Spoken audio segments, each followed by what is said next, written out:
Recording audio. Okay. So I'm going to go through debugging with Eclipse using my engine here. I've already set up Eclipse, but it's not too bad. It's just importing a make file. Typically I use a make file and Vim to make changes and then just make and run manually. I'll start up Eclipse. Newer version seems to work better. I'm not too sure, especially with like a remote debugging.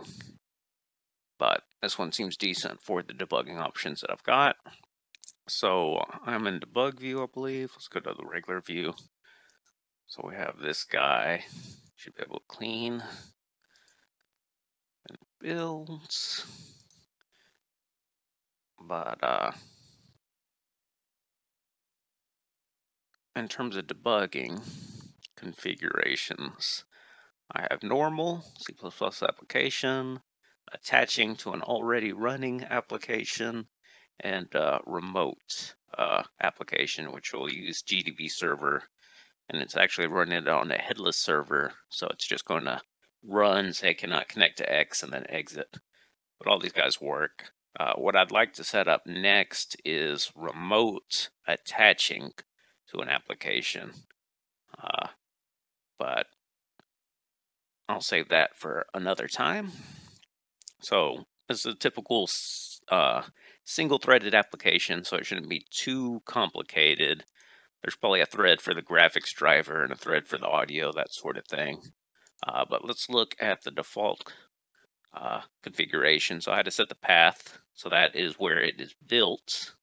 I run it in a different directory. So on Arguments tab, you have the working directory, which has things like assets that it loads, that sort of thing, which is not in the code directory, if that makes sense. But other than that, I think everything else here is defaults. I'm compiling with G++, GCC, instead of Clang, just to be sure that it's happy with GDB. Clang might be fine, but I figured GCC is safer with GDB, that sort of thing. So debug, this should just launch and go. So it's saying, do you want to go to the debug view, which is that guy here. So we have broken on main, so we can do some stepping here. Step over. My click worked fine. A little slow there. Maybe a network issue. On the, I'm VNC'd into downstairs on my laptop, which is running Linux, and didn't have a lot of free space. So maybe something's going on. I hear some beeps. Okay, finally, there it goes. Okay, so we step over,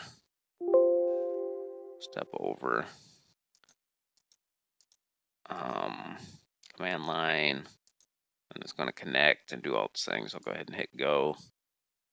Application should start. Oh, this is, if you go to the debugger console, there's a timer, which is this real-time event 34.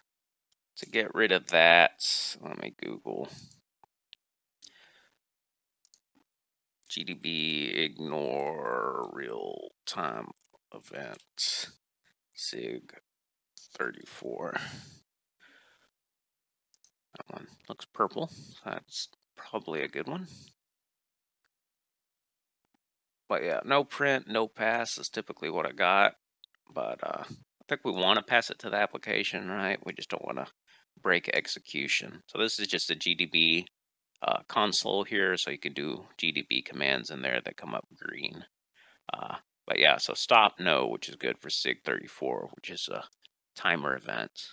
But we'll play again. So now it's running. We got standard out down there, loading things, and I'm assuming this is the window here. So then it works. Load the map. It's a little slow over VNC. So I'll click, kind of fix my spot there, but let me minimize this guy, or just click off him, and we should be able to break somewhere. So we can go into the code. Let me look. Graphics OpenGL. That seems like a spot. Computer's probably going to be slower because it's running in the whole VNC business. So this is a swap call. Go to render. So there's swap, and if you want to break, like say, hey, this is a render loop. Hit play. Step over, so then you can go through the various areas and sort of debug through.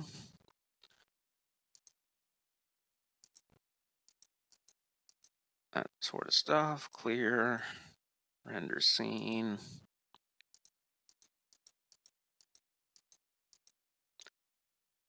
Get the player orientation, render stuff. So you won't really see anything until it swaps, but debugging works. So there's the main thread. This other thread, like I said, I only have one thread. So this is got some poles in there. So this is audio, OpenAL soft mixer, threaded ML. So I'm not too sure what those guys are, but yeah, typically one thread for this application. But if you got multiple threads, it seems to do pretty decent. So I'm going to hit stop here. So that was an application that we started. We can also, if I can find a terminal here. So I had to turn off for attaching. This is some security thing. So if you notice, if I go up, it'll say permission denied somewhere, ptrace operation not permitted. So this is some recent Linux kernel stuff. So I had to turn off as root ptrace scope for attaching, which we're about to do. So let's go to downloads, alt engine, and I'll copy from my code directory the latest binary just to be sure we're running what matches there. So we're just going to run it. So this is without a debugger, and we can start the application, and it should, be a little faster, minus the VNC delay, that sort of thing. If I can get my view to reset here, it's just kind of slow. Maybe my numlock's off or something, or maybe the numlock's not coming through. But anyway, that's okay. I don't need to look at anything other than the floor. So it's just running, right?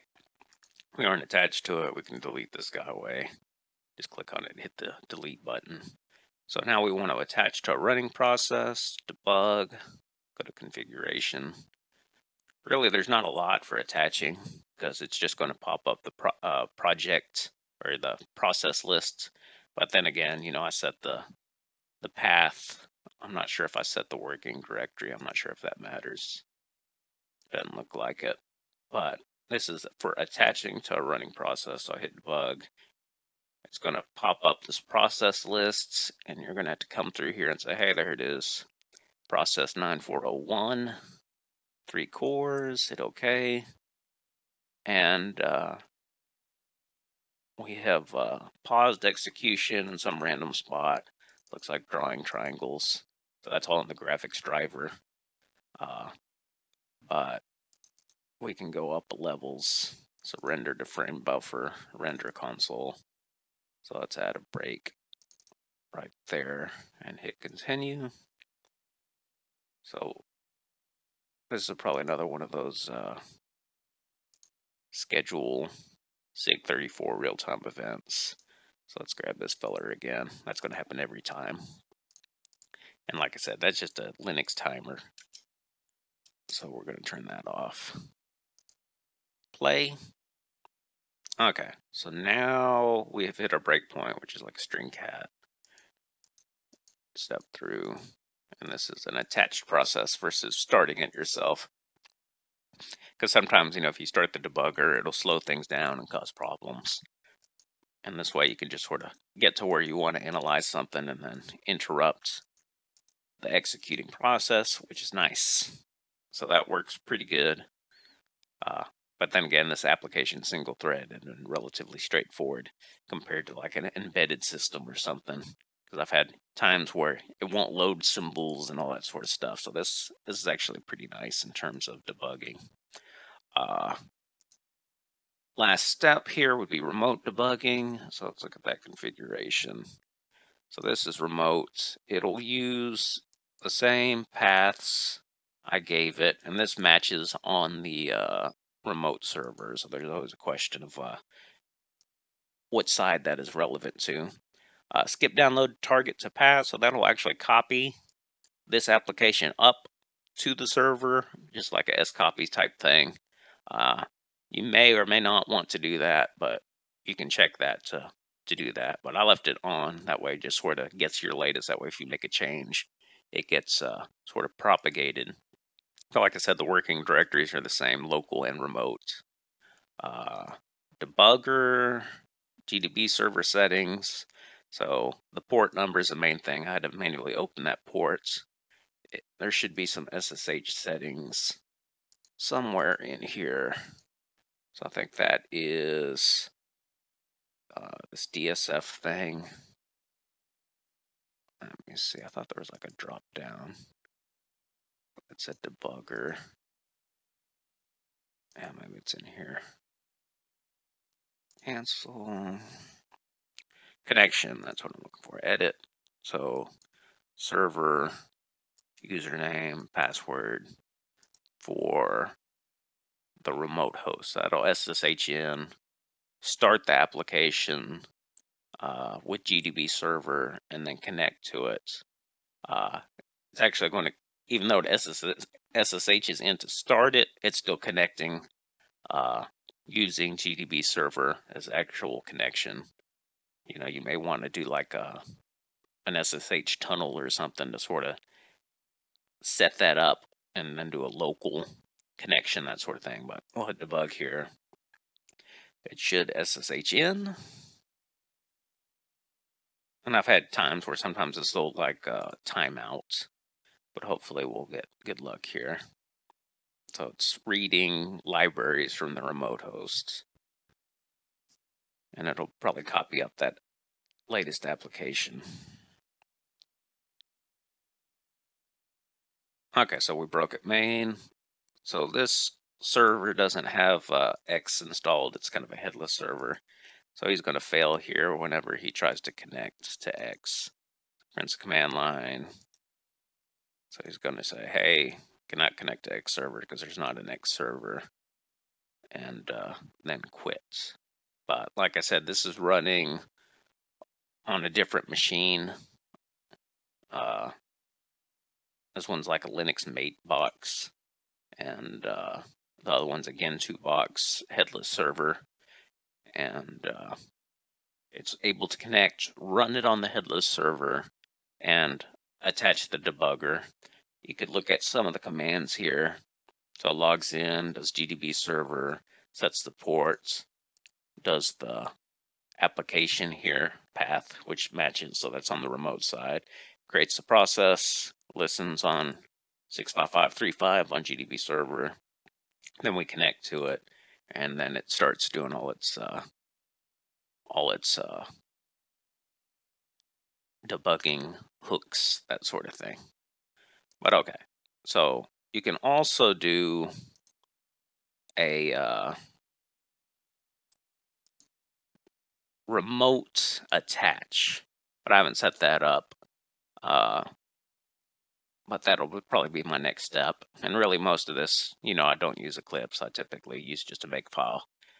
It's just Eclipse much nicer to debug versus using GDB with like TUI and all that sort of craziness. But I'll make a new project, or a new workspace rather, and sort of import things just so I show the process there. Like I said, mine's pretty simple to import, just make files. And I typically use make. But if you want to create a new project, import working makefile, project name, let's do Alt Engine 2, existing code location. Oh yeah, This version of Eclipse will crash if I hit browse. Forgot about that one. So I'm going to manually type in that path. And that's an Eclipse problem, some Stack Overflow Java business. Okay, so let's try this again. Alt Engine 2. So this is home, a right, Alt Engine. So that's the path. Pretty sure. Let's close this guy. So hopefully, yeah, so he loaded the makefile. Everything's there. The makefile itself is here. So that has all the source files. I explicitly do it versus any kind of all.cpp type stuff. So you can set Clang or GCC like that. Just comment one or the other out. Also, I have some, F sanitize for the memory sanitizers kind of commented out on the end there. We are set up for OpenGL here, but you can put other targets like software rendering or DirectX on Windows, that sort of thing. We'll leave it OpenGL here. I'm not sure what that beeping is, but leave that alone for now. Dedicated, just compiles it, but the graphics calls are just kind of no ops to provide a server backend. Vulkan, I do have Vulkan, but it doesn't render much other than like the background. But yeah, so typically you type make from a terminal. So I'm getting a new terminal. So you go to like Alt Engine, make clean, make J4, and compile it like that, and then just use Vim to edit things like source engine.cpp, and kind of edit things like that, and then recompile is typically how to do things. And that way you don't need X, you can do it remotely on just a headless server. But here, you can still do clean builds. Clean builds. And it does the same thing, it's just running that make file. When you get a new session, you won't have anything in here. Like I said, you just come in here and do the paths, home a right, alt engine. And this is actual binary, so it's there twice, and arguments would be downloads, alt engine 2, and then that should debug there, I would think. Let's find out. Oh, did I hit save? Oh, you need like a launch group. Let's call this launch, I guess. Apply. Home. Arguments.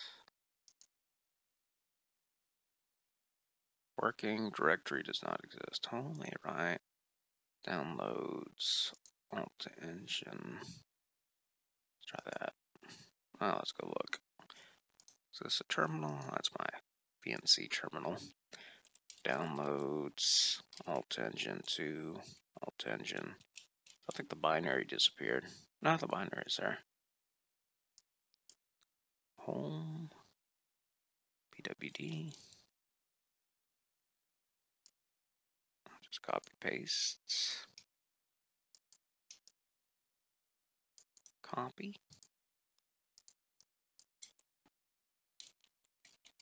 Oh, that's a directory, so I don't need the binary at the end. That's the problem, so then I debug.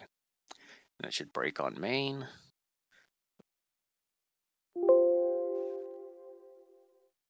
Switch to debug view, sure. So there we go. So we broke on main. I guess I could set up the other configuration since we're here. Try attach. Just copy that from this guy. It's going to be the same application. I don't think there's a path. So, but we'll actually have to start one. So from downloads, just run it.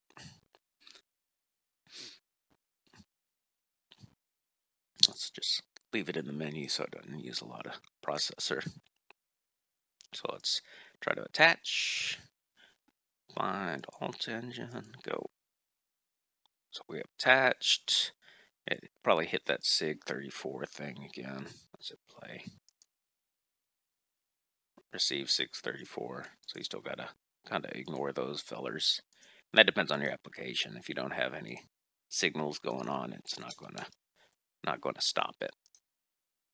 But now we can just go into main. Well, let's go to engine. Well, vector is probably a good spot. We'll probably add a vector eventually. And then we can look at signal interrupts. So we have interrupted, but I'm not seeing that update over here. Let's hit play again. Maybe I got like optimized out. Template. But let's try an operator. Multiply. So there we go. So I just want to see the mystery. Open a large file. Do you want to change? No. No. So over here we can hit a breakpoint. Be someplace more sane. Let me kill that one. Oh, you're kidding me. Didn't hit that breakpoint? Oh, because it's not in the...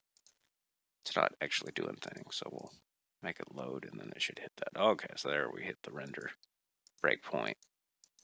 So it works. So that's nice. So now the last one would be remote application. So this one's going to be a little bit more complicated. Like I said, these paths are the same. Arguments. Save, yes. Arguments. Working directory. Save that. And now it is connection. Hit new. SSH. Host server 2009.com. User. I got password based. Probably a bad idea to disclose that. Maybe I'll figure out the blur in video editing mode. So I think that's about it. Apply. Debug. We'll see if we get lucky here. Did I ever kill this other one? Remote. Okay, so this remote application. Oh, wrong port. So let's fix the port. Does it stop? Configurations. So that's probably in debugger, GDB server, 65535. So you'll need to be roots if you're on a port below 1024. And I had quite a bit of trouble opening this port the other day, but long story there. Okay, so now he's connected. PID, remote hosts. Let me kill this breakpoint. So we should eventually end up in X main here. So there we go. So now we can step through and hopefully cannot connect to X, which we can't because that doesn't have X installs. And we exit. So I can kind of show you that, I guess. Let's do SSH, a write.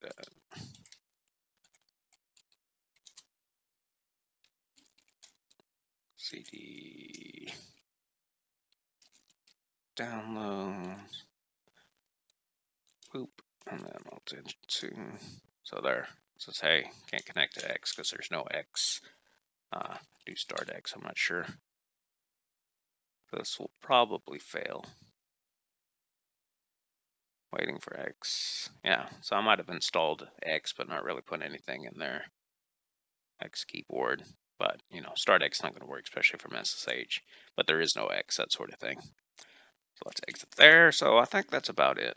Like I said, the last one I want to get, like, really working is remote attach, which is possible.